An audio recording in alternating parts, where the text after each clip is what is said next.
गांव के जो घायल हुए उनसे सरासनिक के अंदर जो किसानों पे बर्बरतापूर्वक लाठीचार्ज किया गया, ये अंग्रेज हुकूमत की याद दिलाता है।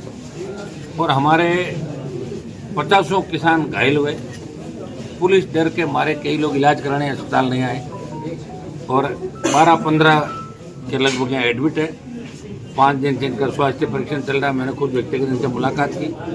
ये दुर्भाग्यपूर्ण है कि हमारे नेता जो इनके वोट से चुनाव जीत के जाते हैं और चुनाव के बाद वो कंपनियों के मुनीम बन जाते हैं और इसलिए किसानों को लाठियाँ खानी पड़ती है अपनी ज़मीन बचाने के लिए। मैंने पहले भी जब ये आंदोलन कर रहे थे 138 दिन, मैं संघर्ष समिति को धन्यवाद दूंगा। JSW के खिलाफ इन्होंने अपनी ज़मीन बचाने का आंदोलन किया। 20 लाख कोई बड़ी रेट नहीं होती, जो इनकी डिमांड है 20 लाख रुपए प्रति बीघा। और पहले जो ज़मीनें 4 लाख, 3 लाख, 5 लाख पुरानी कांग्रेस सरकार के समय कुछ नेताओं ने मिला के सराज ने दिला दी। और कांग्रेस वालों से अगर कोई बच गया तो भारतीय जनता पार्टी वालों ने इस बार अपना धंधा वहाँ चालू कर दिया।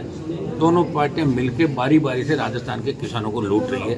और ये लूटा हुआ पिटा हुआ किसान जिसकी हालत आप देख सकते हो, जो अपनी चोटें मुझे दिखा रहा है, ये दुर्भाग्य है। ये वेट कर रहे थे कि हनुमान जी आएंगे और हमें न्याय दिलाएंगे। मैं आश्वस्त करना चाहता हूँ कि इस फैक्ट्री के साथ साथ जितने भी अंबुजा के अंदर जो आंदोलन चल रहा है, दूसरी हमारी जो बाहर की कंपनी, हम ये नहीं चाहते कि रोजगार नहीं हो।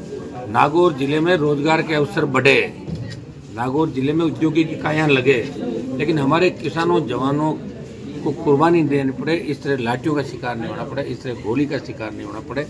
पुलिस चंद रुपयों के लिए पुलिस ने जो एक खेल खेला, नंगा नाच किया, इसकी मैंने उसी दिन निंदा कर दी थी। और मैं पूरा प्रयास करूंगा कि इस मामले में जितने भी दोषी हैं उन सब के खिलाफ कड़ी कार्रवाई हो और किसानों को उनकी ज़मीन का हक और अधिकार मिले। जितना पैसा ये चाहते हैं उतना पैसा कंपनी से हम लेंगे। जब घी सीधी अंगुली से नहीं निकलता तो अंगुली टेढ़ी करनी पड़ती, टेढ़ी अंगुली करके JSW को झुकाएंगे, अंबुजा को भी ठीक करेंगे, दूसरी जितनी भी सीमेंट कंपनियां यहाँ आई है। और वो नागौर को इस तरह कोई चारा का समझ रहे कि नागौर तो कुछ भी नहीं, कोई भी जाके कुछ भी कर सकता है। ये दुर्भाग्य है कि हमारे नेताओं ने यहाँ की पब्लिक को लड़ना नहीं सिखाया। मैं धन्यवाद दूंगा सरासनी के किसानों का, जवानों का, जिन्होंने, महिलाओं का विशेष रूप से, जिनके आगे एक बार तो पुलिस भाग गई थी। मैंने देखा एक वीडियो जिसमें पुलिस भागती हुई नजर आ रही है। तो कहीं न कहीं एक नई क्रांति की शुरुआत। हम ही नहीं चाहते कानून हमारे हाथ में ले, लेकिन कानून की आड़ में कोई गुंडागर्दी करेगा तो उसका मुकाबला भी किया जाएगा, उससे 2-2 हाथ भी किए जाएंगे। और मैं आज डिस्चार्ज होने के बाद अभी डीसा की मीटिंग है, उसके बाद शाम को सुबह हम पूरी इनके साथ बैठ कर, चूँकि इनका समझौता तो खत्म हो गया। समझौता तो इस बात का था कि भाई FIR दर्ज की 307 और अन्य मामलों में इनके खिलाफ मुकदमा दर्ज कर लिया। इनकी MLC बड़ी मुश्किल से हुई। इनका अभी तक FIR लॉन्च नहीं की गई। FIR देना हर आदमी का लोकतंत्र में अधिकार है, चाहे वो FIR लगे चालान हो, लेकिन FIR कोई भी दर्ज करा सकता। हम लोगों के खिलाफ भी FIR होती है, मुख्यमंत्री के खिलाफ होती है, प्रधानमंत्री के खिलाफ होती है। ये दुर्भाग्य है कि इस तरह हमारे शेड्यूल कास्ट के भाइयों का, महिलाओं का, किसानों का, दूसरे तमाम जो सर्व समाज थे, जो उस गांव की जमीन को बचाने के लिए, हमारी नई पीढ़ी को बचाने के लिए वो लड़ाई लड़ रहे थे। और ये हिंदुस्तान में लड़ाई कोई नई नहीं लड़ी, लड़ाई पहले भी हमारे बुजुर्गों ने लड़ी थी। अंग्रेजों के खिलाफ लड़ी, सामंती ताकतों के खिलाफ, जागीरदारों के खिलाफ जंग हुई थी, कई लोगों ने कुर्बानियाँ दी। और अब लग रहा है कि वो वक्त आ गया तो कांग्रेस BJP ने हाथ मिला लिया। अब सुनने वाला कोई नहीं है। किसान को लगता है कि नीचे जमीन और ऊपर आसमान है। ऐसी स्थिति में मैं आश्वस्त करता हूँ इनको कि मैं आपका सांसद हूँ, मैं यहाँ बैठा हूँ, जब तक मैं हूँ आप निश्चिंत रहें। थोड़ी बहुत तकलीफ जरूर हो सकती है, मैं तो खुद ही तकलीफों में गुजरा हूँ 25 साल से। आपने देखा सत्ता का सुख छोड़ के, सत्ता को ठोकर मार के इस राजस्थान का सम्मान देश में बढ़ाया।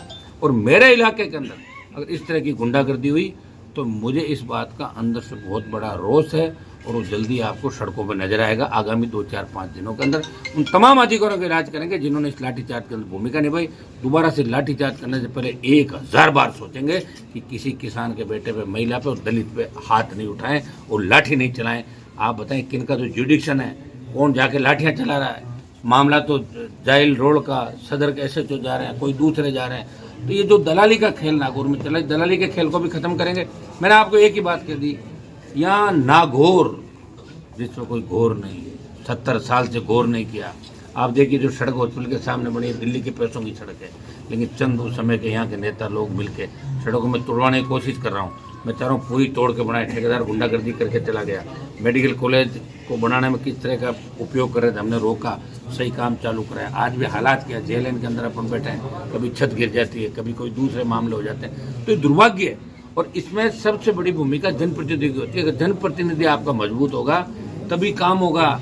और जनप्रतिनिधि जीत के चला जाएगा या कोई अनपढ़ होगा जिसको कुछ पता ही नहीं है, वो व्यक्ति आपकी आवाज़ को नहीं उठा सकते। वो पीछे लाइन लगा खड़े रहेंगे। हाँ, मौकान वो कर सकता है, किसी की शादी में जा सकता है, ये काम वो कर सकता है, आपकी आवाज़ और लड़ाई नहीं लड़ सकते। तो भाइयों तैयार हो जाओ, लड़ने का वक्त आ गया। जिस नागौर का दबदबा पूरे देश के अंदर एक जमाने में था, मैंने जो सुना है सुनो, बाकी मैंने तो दबदबा नागौर का पूरे देश के अंदर वहाँ जब गया तो किसानों को तकलीफ पड़ी। मोदी अमित शाह की सत्ता को ठोकर मार के इस हाईवे को पहली बार जाम किया। 52 से लेके आज तक ये जो शाहजहाँपुर का बॉर्डर था।